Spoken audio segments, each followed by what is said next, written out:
Good evening. My name is Stephen Woolfolk. I'm the Director of Programming and Marketing for the Kansas City Public Library.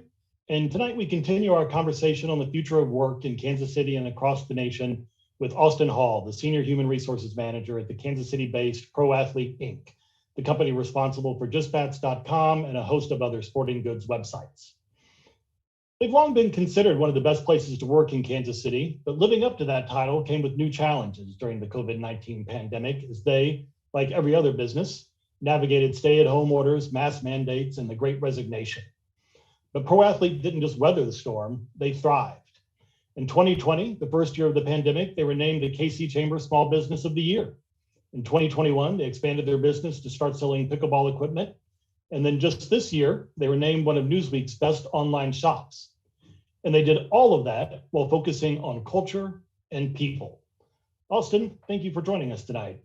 Absolutely. Thank you very much for having us. And thanks for the very kind introduction. Absolutely. Before we get started, I do want to offer one plug for the library.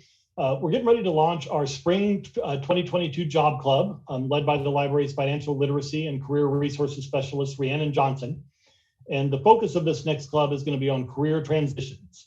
But as always, Rhiannon will also be assisting with everything from creating a resume to preparing for an interview to negotiating a salary.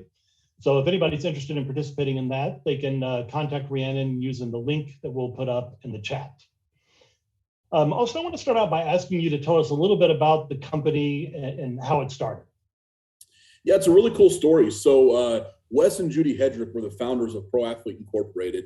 Wes worked at Sears Credit Union back in the 80s, and Judy was a nurse. And so Wes, even at that time, could see the writing on the wall, like, hey, Sears Credit Union probably isn't going to be around for a long time. So he felt he needed to come up with a contingency plan or a plan B. And so he went to Judy, his wife, and said, hey, we got to come up with a contingency plan because I don't think my job or my company is going to be around for a long time. And so she agreed. And so she decided to keep her day job. He was going to quit his day job, and they were going to open up a Jiffy Lube franchise, which at the time was a hot franchise. And so they were gonna go into that. Well, their son, Scott Hedrick, who's currently our chairman and owner, was a pretty good high school athlete. And so he needed to get a letterman's jacket. And in the process of doing so, everything that could go wrong with that experience did go wrong with that experience. It was just a horrible process, horrible customer experience for the Hedricks. And so Wes and Judy said, hey, let's shift gears a little bit. Instead of opening up a Jiffy Lube franchise, why don't we open up a sporting goods store in the northern part of Kansas City? Because there's clearly a need for a sporting goods store who has an emphasis on treating customers and providing products the way that they should be treated and the way they should be provided. And so they shifted gears, decided to go into a sporting goods store because clearly there was a niche need for it in that northern part of Kansas City. So that's what they did. They opened up Pro Athlete Sporting Goods in December of 1987. And they basically was your typical brick and mortar store. They sold everything under the sun, from volleyballs, basketballs, baseballs, you name it. Fast forward a little bit, Scott Hedrick goes to Missouri State University, at the time Southwest Missouri State University, and graduates, comes home and says, all right, Mom and Dad, I'm ready to go to work in the family business. And they said, pump the brakes, man. We don't have the revenue to pay your income or your salary. And so he went to a coach's show and he learned how to screen print. And at the time, Pro Athlete Sporting Goods was not doing any screen printing. And so he decided to screen print, and that would be his source of revenue to get him into the family business. So he did it. He hated everything about it. He hated the monotony of it, the smell of the ink, like anything he could not like about it. He didn't like it, but it got him into the family business. And so he was doing that. And then one day he had a large order. He hated it so much that when there's a large order, he'd take it to another guy in town and kind of outsource it and say, hey, you do this for us. So he took it to this other guy in town, and he noticed that gentleman was screen printing University of Miami football Hurricanes practice jerseys. And Scott was like, we're in Kansas City. How did you get these practice jerseys for the University of Miami? And the guy said, well, we had a connection through the internet. And so a light bulb then went off in Scott's head, and he thought, wait a minute, the internet, instead of being just in Kansas City, I can eventually be in everyone's living room in America, eventually someday the world, through the internet. So he went on the search to find a couple of web developers. This is late 90s when web developers are very hard to find today, especially with the Great Resignation, but even harder to find then. And he went around looking for a couple of good web developers, didn't have a lot of luck until a Little League football team that we sponsored right here in Kansas City, the Pro Athlete Jets. Steve Warger was the head coach's name. He said, "Hey, Scott, I've got two guys here in town, Mike and Brian Kearns, that are web developers, and I think could help you spin up this project." So they built a website, and it was called beapro.com. And basically, it took all the inventory at our brick and mortar store and put it online. And so if someone ordered something, they'd go to the shelf, they'd pull it off the shelf, and they'd ship it out. Well, eventually, more items were being shipped out the back of the building than being taken out of the front of the building by consumers. And so we eventually shifted to just being strictly an e-commerce company. And I fast forward a lot there, but that's kind of where we are today. And do I have time for a real funny story about that? Yeah, absolutely. So Wes Hedrick didn't really want to go online at the time because it was new. You know, it was a big change, and would it work? You know, we got to ship, and Scott wanted to offer free shipping since the beginning of time. And our very first customer was a gentleman out of Hawaii. And if you ever are at our facility, we actually have a picture of this guy. But he ordered a Charlie Lau hitting video. I don't know the exact price. Let's say it was $10, whatever, $8 or $10. And so that was our very first order. Well, shipping to Hawaii was a lot more than the cost and the profit margin of that video. So our very first order was a great loss in sale. But of course, Wes was like, "Scott, what are we doing?" You know, but Scott said, "Well, let's stay the course." And thankfully he did. Thankfully they did. And here we are today. Now we don't sell everything under the sun. We decided to just focus on those items that, you know, we're really passionate about: bats, gloves, now pickleball paddles, and some routine athletic wear as well, lifestyle wear. And still free shipping? Still free shipping, free return. Even to Hawaii? No, even to Hawaii, yeah. We even back in the day, even to Hawaii and in Alaska. And back in the day, we actually sold pitching machines, and they were huge. And I think we charged $2.95. I don't know why, for shipping those. We were the world's largest retailer of those online at one point, but we stopped doing that because the profit margin, once you start shipping those things, it's just not a lucrative business. So I mentioned that a lot of what you all do is kind of employee centered, culture centered. At what point did that come into play? Is that something that the family from the very beginning was into? It stemmed that way. When Scott got involved and they started getting really busy, Scott couldn't get away to go coach his kids' volleyball practice or baseball practice. But even before that, he couldn't get away to get a workout in. So right now we have a full gym, cardio room, you know, a really cool facility. If you go to proathlete.com, you can see the facility, a tour of it. But you know, he couldn't get away to go do any of this stuff, and he wanted to work out. He wanted to play racquetball. So it all started with a treadmill. And then a set of weights, and then they would take turns. They couldn't all go to lunch, so they'd take turns. Someone would go get lunch, or someone would make lunch, and then eventually it's like, "Hey, why don't we just hire one of you guys to cook for us every day?" And so that's where the idea for the full-time chef came into play. Scott enjoyed playing racquetball. We even had a baseball field that the Royals grounds crew came up and made for us off the side of one of our buildings before we added on. But Scott would have his kids' baseball teams come up and they practiced there. Same with his daughter's volleyball teams. They'd come up. So it didn't start from day one, but as they started getting busy, Scott wanted to work out. Well, he couldn't get away. So bring a treadmill and a set of weights, you know, couldn't go to lunch. Okay, let's have someone cook lunch for us every day. So it kind of all started as we began to grow and we were experiencing growing pains, but also it's like, well, we can bring it in here. So why not give the people the amenities at work that they need to live their life, you know? So if you're an employee at Pro Athlete during a non-pandemic time, you don't really ever need to go home. The only thing we don't really offer is a bed, but I guess we do have a massage table that you could use as one. So that's kind of how it started is, you know, leadership enjoyed doing X, Y, and Z. And so why not let everybody do X, Y, and Z? Yeah, even that is kind of a rare thing, it seems, these days, to say, you know, management wants this, but, you know, out of fairness or whatever, let's open that up to everyone. Absolutely. Yeah. And that's so many times, that's how it goes. You know, our CEO and chairman, they're great caregiving owners.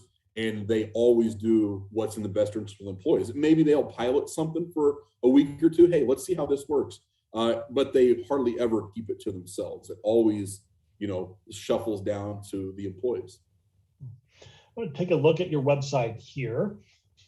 These are the core values for Pro Athlete. And I love the way you did this with the one. I love the values that you've chosen, but then I really like the baseball quotes that kind of complement them. But I wanted to go through and just kind of ask you about a few of these and how this applies. Create a university setting. How do you do that in a workplace? Yeah, that's a great question. So, and another cool thing about all of these core values is they're plastered throughout all of our building with these quotes. So we don't just throw them up on our website and call it good. They're plastered throughout the building.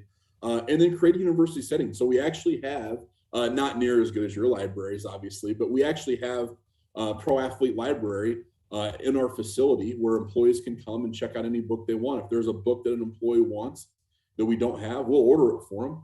And we'll, the only thing they have to do is obviously give it back to us for use in our corporate library. Audio, same with audiobooks. We'll give you an iPad or an iPod to listen to an audiobook. So that's what we do. We also have built our own Pro Athlete University, where we have some courses where employees have to take courses. Our owner always said at one time, Scott always said, if the company is growing at 5 to 10%, we better be growing as an employee 5 to 10% with the company. Otherwise, the company is going to outgrow us. We're stagnant. We're a weed. We're stuck in the mud, so to speak. So we do those things. We do some trainings. We do some coaches. We rely heavily on business coaches because we don't know what we don't know. And then we also provide some player development allotments as well, to where employees can, for me, for HR, get my SHRM certification and continue to keep up with the continuing education credits you need to do that, our CPAs and whoever it might be. So that's kind of one way that we do that. And all of these these core values or guideposts, I guess they're sometimes called, those apply to the business, but also to each employee, right? Absolutely. So tell me about innovation. I think it's pretty clear how that would apply to the business, but then how does that then translate to the rank and file? Yeah, so these core values are in no way in order of this is our favorite one, this is our least favorite one. There are 12 of them, and they all carry equal amount of weight. They're the lifeblood of our company. They're what we hire off of. They're what people leave off of, and they're what sometimes unfortunately have to terminate based off of. But innovation is huge. We hire some of the entry level positions we have. Those folks have just as much say and autonomy as the CEO does to make a decision. Something that I love is we call them experience reps. They're the ones that handle relations with our customers. They have just as much autonomy to do what it takes to make the customer happy after just a few weeks of training. We empower them to make those decisions. So there's no scripts. There's no, well, let me check with my manager. There's none of that. They have that ability. So sometimes with innovation, a new set of eyes is often the best set of eyes, because again, I go back to, we don't know what we don't know. We even had our own little, and it's in the works right now, kind of getting rebranded and revamped, but we had our own Pro Athlete version of Shark Tank for the past couple of years, where employees would break off into different groups, and we'd have our all hands meeting, and following that, we'd have what we called our collective spark meeting. And basically what that was is these teams of people, of employees, would get together and they would come up with ideas, and they'd pitch them to the company, pitch them to the employees. And those ideas, those innovative ideas, actually got pitched to our project management team, and they were prioritized in our project planning phase. So that was pretty cool. So we're very progressive, we're very innovative. So that is a huge one for us. What about this family first? You mentioned all of the amenities and that people don't really need to leave, but you all in a lot of ways actively encourage people to get out of the office, right? This isn't just something you put up here, you live by this. Right, absolutely, yeah. So we have, all of our salaried employees are offered unlimited paid time off. Memorial Day to Labor Day, we're offering a 4-day work week, which is pretty cool. To those who can, there are some of those employees who are in customer facing positions where we've got to be there for them. But we do make it up to them by offering them a little bit more PTO outside of those standard times. But yeah, family first. I mean, I can speak firsthand to this. Is my sister was diagnosed with breast cancer when she was 32. I may have missed one chemotherapy session. She lives out of town, so I had to drive a couple hours east to University of Missouri.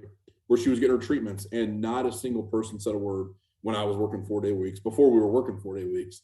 And not only that, not only do we encourage people, hey, don't miss your kids' t-ball games. Don't miss your aunt's birthday. Don't miss your grandpa's birthday. Don't, family dinner, but no occasion. Don't miss it. We're going to be upset with you if we find out you're missing stuff for family, because work will always be here. And another one of our core values is focus on results, not work. So it feeds into that.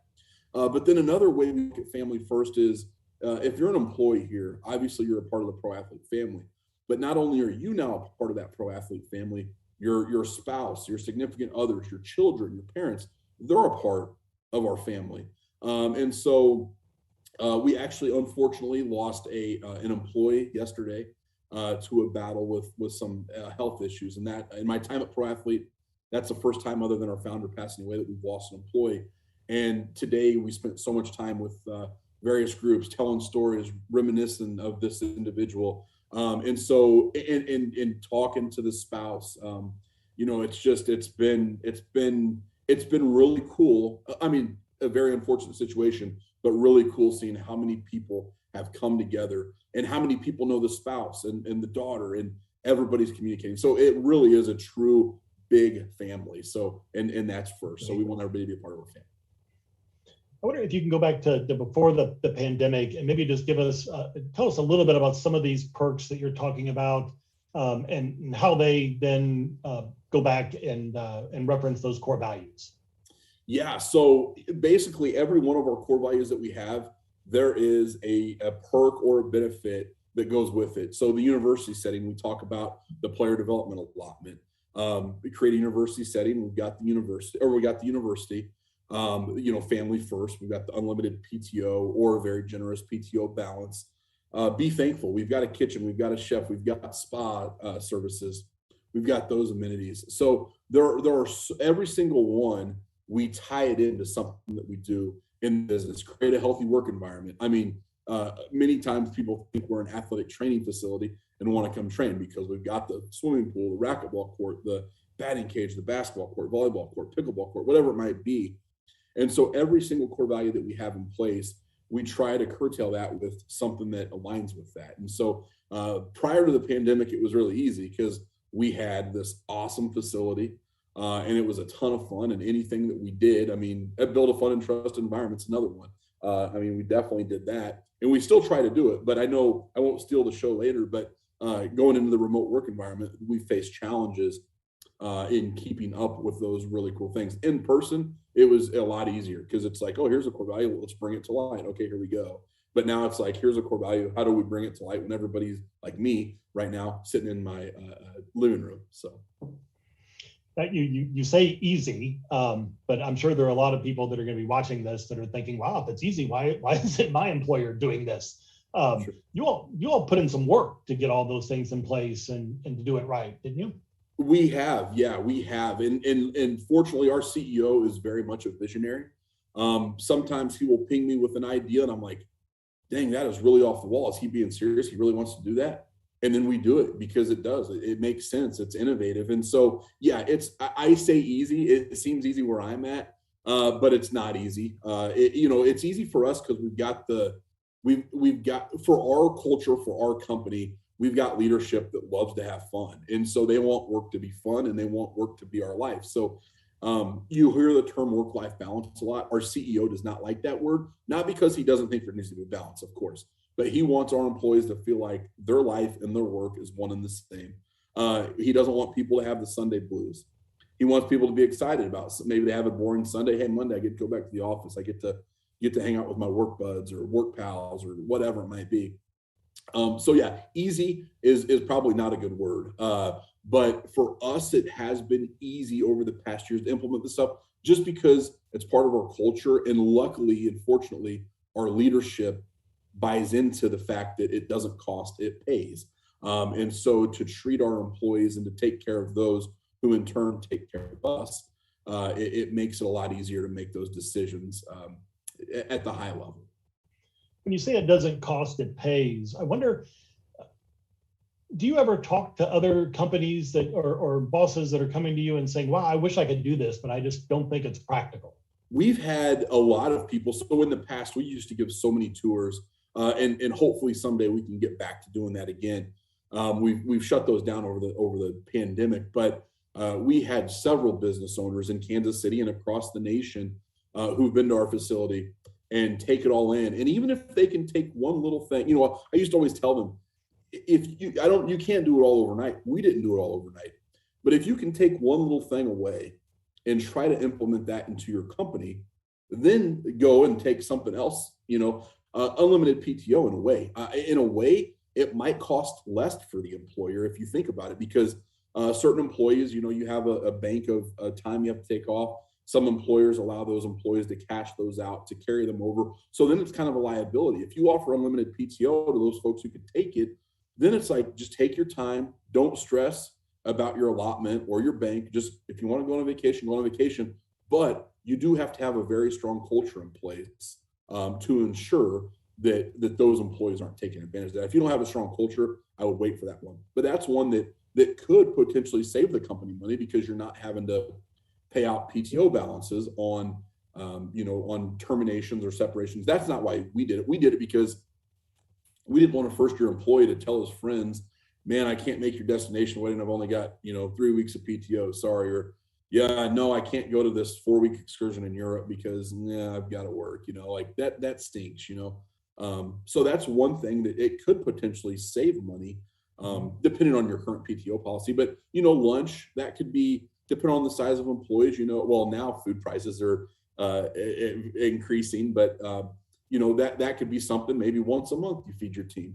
There's just a lot of different things that can be done. We have a charity allotment program through the Greater Kansas City Community Foundation.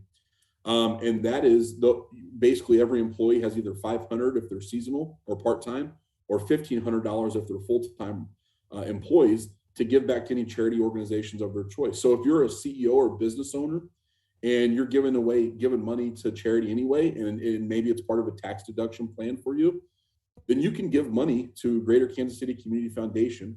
It's tax deductible for the owner, for the company. And they can have an allotment. They can give all the employees this money. So every year I get $1,500 that I get to give back to any charitable organization or organizations of my choice. So that's something fun. And it can be as little as, they even do giving cards. So you could give all your employees a $50 giving card. Maybe an entry-level employee doesn't have an extra $50 to give, but maybe the business can afford to give every employee a $50 gift card. And then something as small as that, goes a long way and shows that, hey, this is kind of cool. That's great. I would guess that, providing healthy meals and the exercise equipment probably also means fewer sick days, lower health insurance costs, things like that. Yeah. So we were fully insured for, we definitely would try. Obviously bad things happen to good people. Sure. But for the most part, we do instill, healthy meals, we allow our employees to work out anytime during the day. If you're a salaried employee, if you're an hourly employee, we have what we call enrichment time. So if you work an 8-hour shift, you get to work out on the clock for up to 40 minutes. So that could also turn into, overtime. So people are getting paid by the hour to work out. And now that one is something that we implemented not too long ago, because we were listening to their feedback. Well, it's not fair salaried employees get to work on the clock, but we don't. It's like, hey, good point. We're at a stage in our company life cycle where we can afford to do that.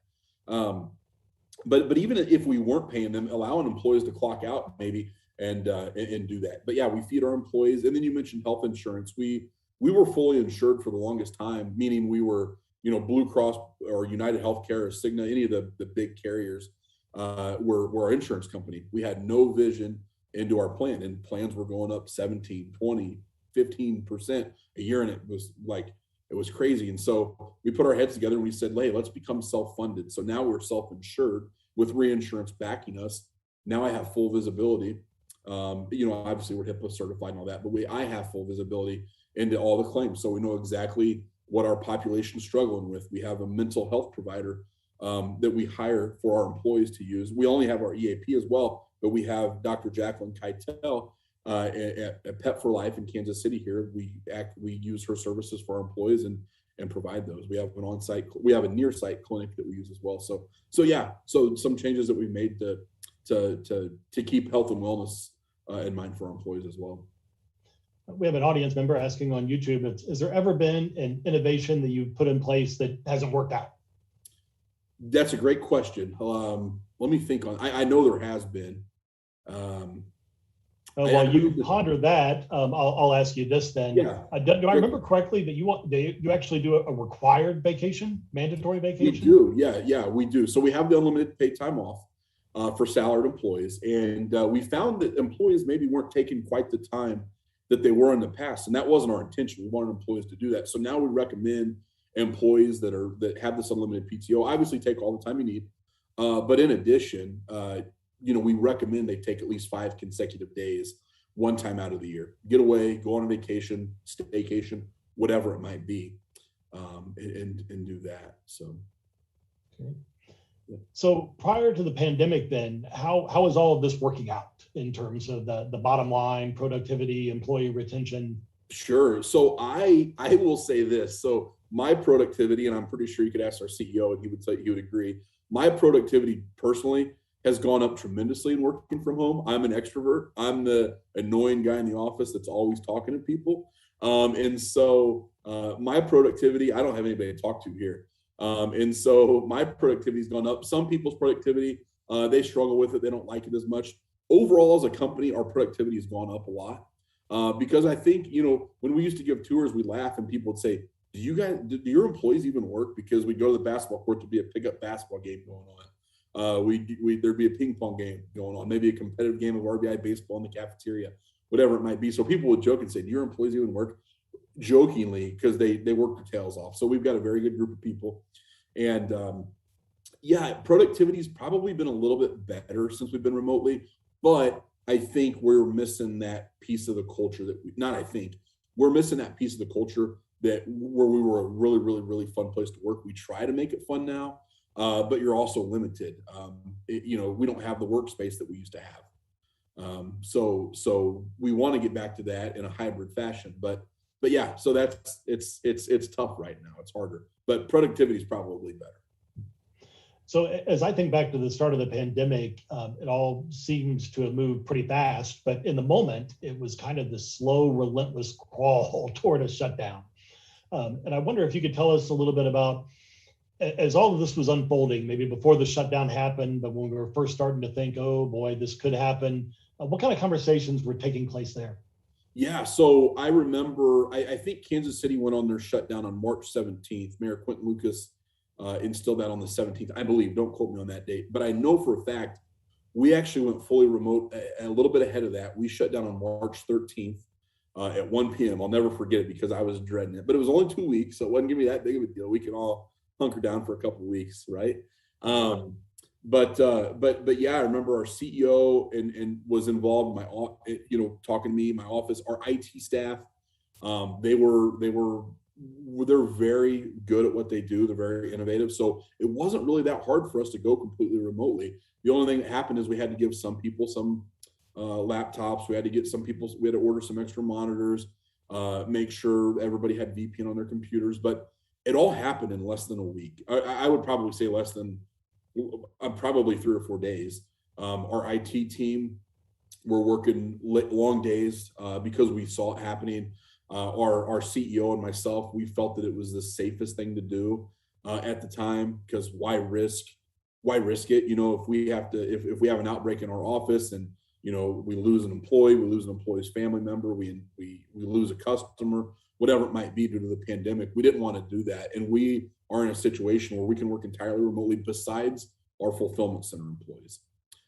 So even to date, those are the only ones working on site, besides our chef, because we've still got to feed those people. And so we do have our chef putting together like go boxes of food. There's not a cafe style anymore for safety purposes.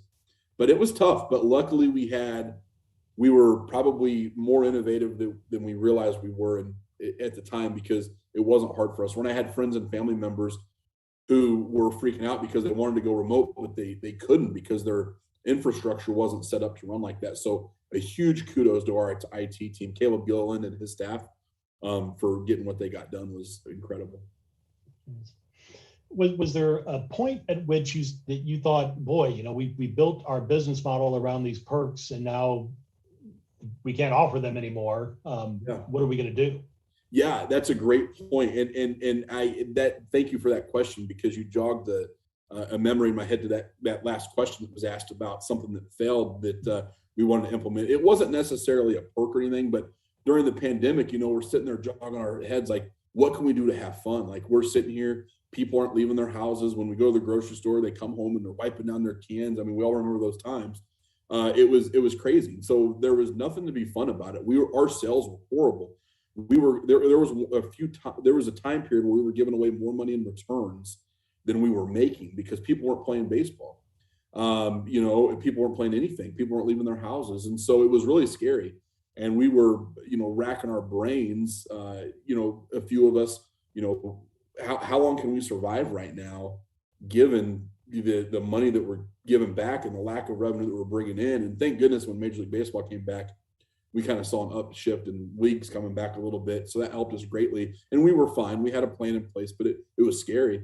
And so it wasn't fun. And so then we would say, okay, so we're in these kind of stressful conversations. How do we make sure our employees are still having fun? How do we keep our employees, involved? And one thing we tried to do, I won't forget it, but Netflix had like a team. It was like a Zoom meeting, but through Netflix. You could watch a meeting with the company, with the employees, and it was a very cool thing by Netflix. I'm not talking about it on Netflix, but it's something that we tried to do to have fun, and it was an utter failure. Like, I believe I believe someone came in from the outside. It was just a mess. Like, it wasn't good. So we're like, well, let's quit doing movie night.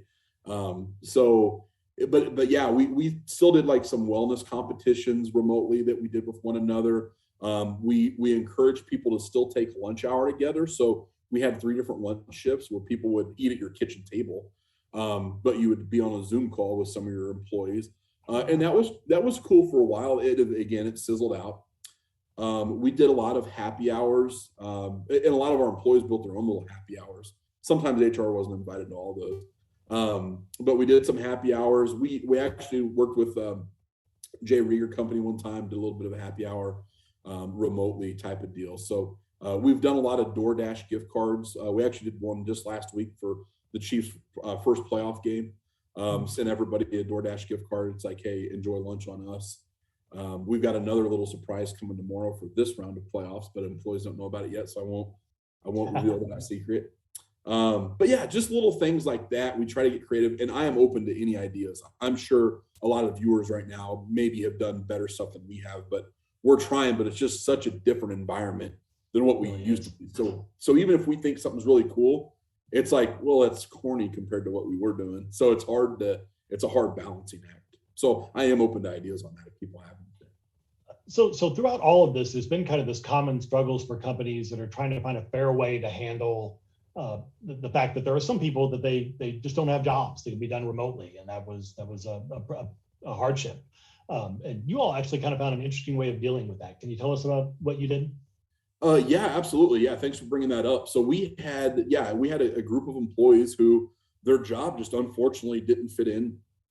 I mean, there was no job for them. You have a front desk associate, and a hospitality associate who kind of does all basically like a concierge, a chef even. They don't really have a job if our employees aren't there and we're not having guests. And so we reached out to those employees, and we didn't want to let anybody go. And in the midst of the pandemic, we did not let anybody go. But we went to those group of employees and said, hey, we'd love to keep you on, but we don't have any work for you. But here's an idea. What if we create a giving back team that your sole focus is, what can we do as a company to give back to people? So we did a few things with the Linus Project, but we paid those employees their wages to work on these projects. Now, they weren't getting the same amount of hours, so it was a little bit of a deduction in pay. Some of those employees did decide, hey, I'm probably better off taking a furlough and going on unemployment, because I don't want to take the pay cut. And we understood that totally. But for that group of people that stayed together, we did quite a few cool things. We wrote some, and it was cost, efficient. We made blankets for the Linus Project. We wrote some gratitude cards. We did some stuff for Children's Mercy Hospital. We did some stuff for educators. just putting little gift packages and stuff together. So we took their job, we made them a part of a giving back team is what we called it. And they were able to earn an income while finding ways to give back to our community when everyone was in need. So it seems like there a lot of companies have spent a lot of the pandemic fretting about what they can't do. And I was talking to a colleague of mine about the program tonight this afternoon, and they mentioned that it seems like the question that you all were asking yourselves was, how do we change how we operate to maintain our culture during this new reality, as opposed to how are we going to change our culture to reflect this new reality? Is that an accurate way of thinking about what you've done? Yeah, I think so. Yeah, I mean, we're just, I feel bad for, some of the new hires that we have on, some of the new hires that we've brought on, because I feel like our culture still exists very much so for those who were a part of that culture. But the new folks, the new hires who've been hired since the start of the pandemic, they can see the culture, but they don't feel like, some of them don't feel like they're a part of the culture because they've never been in the cafeteria with Austin, So I think that's a very accurate statement. And we are struggling with that a little bit. How do we ensure that the new culture is still a part of the old culture? We have both. So, all the old timers get to still feel the same way because we know what everybody's like. But the new folks that are hired under our new culture, it's a tough balancing act. I don't know. That was kind of a ramble on to what your question or statement was, but yeah, that's kind of where we're at on that. It leads nicely then to my next question, though, because I'm curious. Moving forward, what are your plans? Are you all embracing remote work, or are you anxious to get everybody back into the building? We are. So we sent a survey out to ask our employees, hey, do you want to come back to the office? Do you want to stay remote forever? What do you want to do? Completely open-ended survey with, it wasn't open-ended, but we were open to whatever. The average response was 2.79 days. And so we decided, okay, 2.79 days, we'll go to round it up to 3. That's perfect. So we'll take Monday and call it a remote day. We'll take Friday and call it a remote day. So when we do, hopefully we do go back, Mondays and Fridays, the office will be closed. I'm excluding our fulfillment center right now because they have to be on site. But for everybody else, Mondays and Fridays, the office will be closed. Tuesday, Wednesday, Thursday, the office will be open, but it will be voluntarily. So if you want to work remotely for the rest of your life, whatever, that's fine. You can do that. Or the rest of your life, a pro athlete, that's fine. You can do that. But we are open Tuesday, Wednesday, Thursday. We're probably going to go into like a shared workstations. So we'll probably do away with the offices and stuff. Here's my laptop. We'll plug it in, and kind of a cohesive workspace. So that's our plan. Monday, Friday remote, and then Tuesday, Wednesday, Thursday, voluntarily for employees to come back. Right. So I wonder, what are you thinking about what comes next? Right now, you've built this system where you have kind of this competitive advantage in retention and recruitment with all of these perks, and that might maintain for a little while as other companies might be reluctant to offer that work from home option. But assuming that's kind of inevitable, that everybody is going that direction eventually, what do you do to recapture that advantage that you had? That's a great question. And that's actually, that's something that we're trying to figure out right now. I don't know if there's anybody on this call right now who's in talent acquisition or recruiting, but it is so hard right now to find candidates, and then let alone to find qualified candidates. It's something like I've never seen before. If you go to our careers page right now, we've got, I think, 7 or so job openings. We've never had that many job openings in my time here. Usually when we open up a job posting, we've got to pull it down quickly because we can't sift through, 400 or 500, applications in a day. Now it's like they trickle in slowly. So talent acquisition right now, even all the awesome stuff that we're offering, it's a struggle for us. I think we might be a little better than someone down the street. Luckily, we've been very fortunate to have not been impacted by the Great Resignation during the midst of it when it really started. However, this past week, we've had a couple of resignations of people deciding to stay home with their kids, maybe a different career change, a career advancement. So there have been some a couple resignations lately. So now we're preparing ourselves like, okay, has it finally caught up to us? And so, yeah, we're trying to figure it out. We offer a 10% dollar for dollar 401k match. It's awesome. Free health insurance, whether it's you or you and 10 kids and a wife or a husband. And then all the other stuff. So we're just trying to figure out what we can do. Why are people leaving? What do we need to do to one, get people to stay, and two, get people to apply to the positions that we're posting. So it's definitely an interesting time. And I know we're not alone, because I received an HR magazine this past week, and it said the greatest recruiting circus on earth. And it was an art drawing. It was a cartoon basically of a circus. And it's like, yeah, unfortunately that's true. And so again, open to all suggestions, feedback, networking, whatever that anybody on this call might have. So I think the libraries had similar problems, and I'm sure that just about everybody has to one degree or another. Actually, this nicely to another audience question. Somebody wants to know how that culture then translates when somebody leaves the company. Yeah, yeah. So that's a good one. So it's tough because we are a very close-knit family of coworkers here. We have about 63, 64 employees right now. And so when someone leaves, you get all kinds of questions like, oh man, that stinks. That's sad. That's unfortunate. Where are they going? Everybody kind of wants to have a little going away get together for them. I know there's one tomorrow. We have an employee leaving tomorrow, and we've got a deal in the afternoon. It's virtual that a few employees have put together. And so, yeah, that's a great question. Yeah, we're very cohesive. When we're in person, we actually have we call it a cafe, whatever, in our building, and there are a few beers on tap. And so we will go up there and we'll have, kind of little going away parties. People stay in touch, but that also leads me to something. We have an alumni program. And so we have the Pro Athletic Alumni Program. So if you've been here for at least a year of service and you leave on good terms, you're forever enshrined in part of our alumni program, and you get certain perks and benefits for that. You get invited to certain events and parties, so you stay a part of the family. And then if you're an exemplary alumni, eventually you could be inducted into our Hall of Fame, which we do have a Pro Athlete Hall of Fame as well, where we've had a number of former employees and even contractors enshrined in that. So great question. So yeah, when someone leaves, it hurts because we're a tight-knit group. But it sounds like you take that well, and you apply that culture to how you treat people even when they choose to go someplace else. Absolutely. And we always tell our employees, we only have, let's say 64 employees right now. And you might have an entry-level employee who could do the CEO's job somewhere else. We've had many people in our warehouse. I can think of one guy in particular.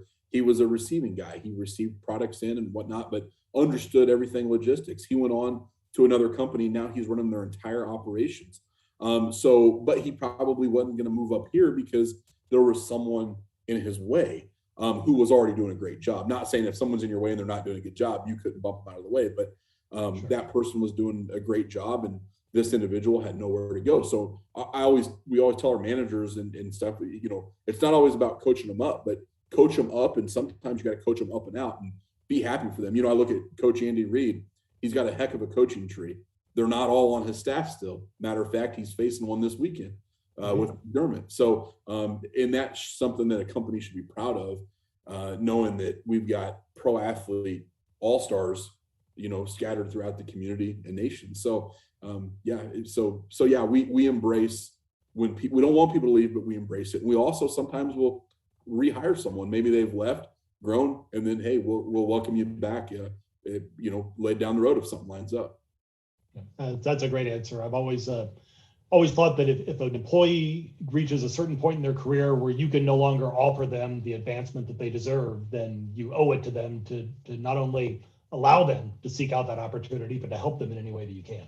Absolutely. And I think so many companies take that personally and get mad when someone resigns, or I've heard of companies, treating employees different if they hear that, they're looking for another job or whatever. It's like, I encourage any of our employees, if you're looking for another job, come to myself, go to our CEO, and let us help you find that other job, because I know that employee probably has connections in the community, but so do we. And maybe we know a business owner who we think you could really help out. And so we embrace that. We really do. So as we near the end of our hour here, I want to get to these last couple of audience questions.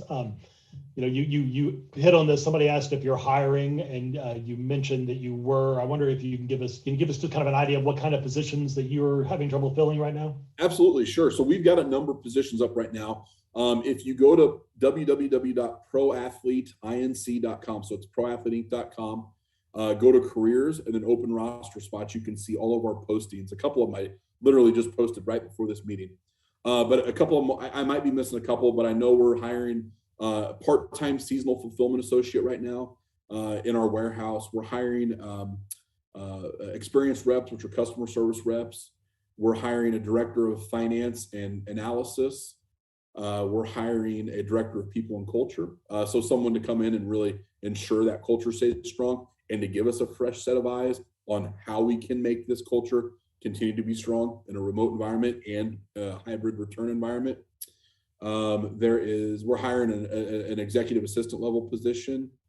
And I think there's a couple, a system engineer, systems administrator in the IT ops world. And then a assistant product development of sporting goods person. That was all off my head. I have all my computers closed. So yeah, there's a number of them out there. Please spread the word, help us out. If you think you're qualified, apply for it. My name is Austin Hall. My email is ahall@proathleteinc.com. That's AHALL. Feel free to send me an email and I can send you links or whatever as well. So great. Somebody else is asking about how the products that you sell have evolved over the years. And it is kind of interesting that you started out, as you said, selling everything under the sun, then scaled back to being super specialized, and then have kind of gradually grown that umbrella. Where are you at now? You got a lot of websites under that umbrella. Yeah. So we have Just Bats, which is baseball bats and softball bats. We have Just Gloves, which is baseball, softball gloves, fielding gloves, not batting gloves per se. Just paddles, which are pickleball paddles. And we have Routine as well, which is a lifestyle brand. But on the Just sites, so we have, the products have evolved greatly over the years, even from when I was playing to where they're at now. The technology is crazy.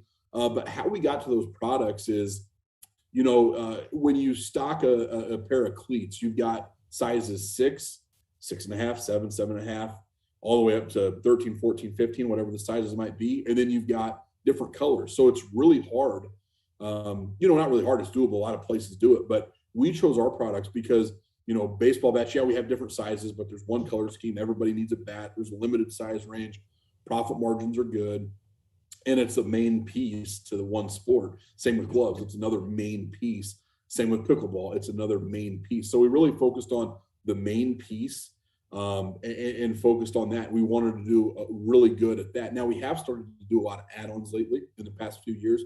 So you'll see the batting gloves, you'll see the pine tar, you'll see the custom grip tape, the custom knob on the pickleball paddle or the baseball bat. So you'll see more customizations and stuff added on. But as far as the technologies of the product, it's evolved crazy. Even the pricing has went up. The different types of woods, you don't find a lot of northern white ash bats anymore. Because diseases have ate a lot of those trees, unfortunately. So now the baseball bat industry has evolved to more maple or birch. It continuously, revolving and being innovative and growing. But that is how we kind of got to our products.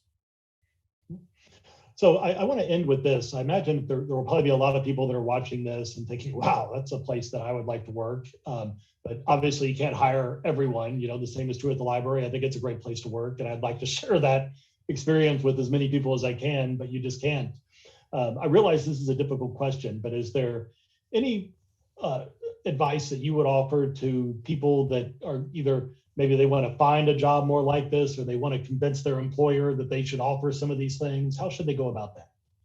Yeah, what an easy way to do it was back when we were in person and taking tours. I'd say invite your manager, your owner, whoever it might be, come out and take a tour and let's show them around. Because even though we sell bats, gloves, pickleball paddles, and apparel, our passion really is blowing people's minds.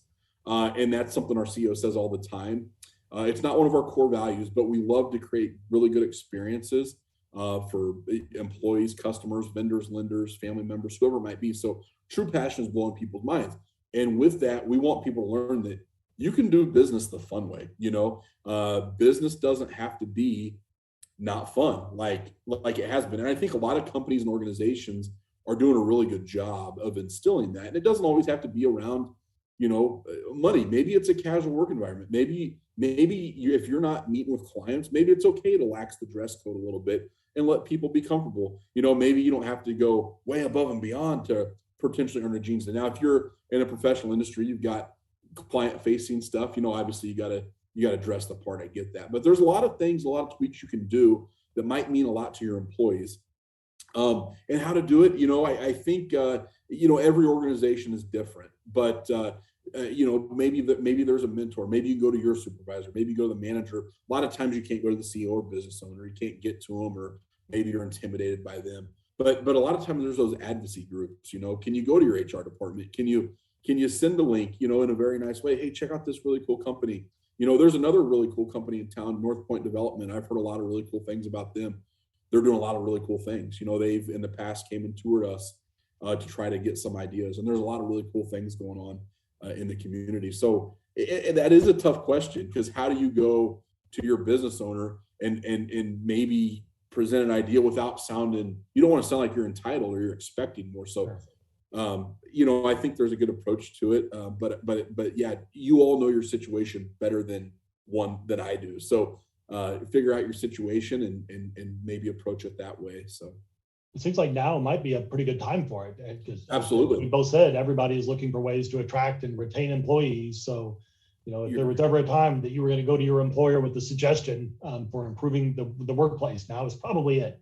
Yeah, not only now the time for the the resignations and the recruitment, but also a lot of people are going back to work and coming from a remote environment, and they're going back in the office. So do you really want to go back to the old way, or do you want to go back to kind of the new way that we might have? And we don't want to go back to the old way. We love the old way, but we understand that times have changed. So now we find this new way, and we're excited about that new way. But yeah, so that might be, like you said, a good idea as well. Like, it might be easy. Hey, when we go back to the office, something really cool that one of my friends is doing, or another company I know, and slide that in there that way. That would be an easy way. Absolutely.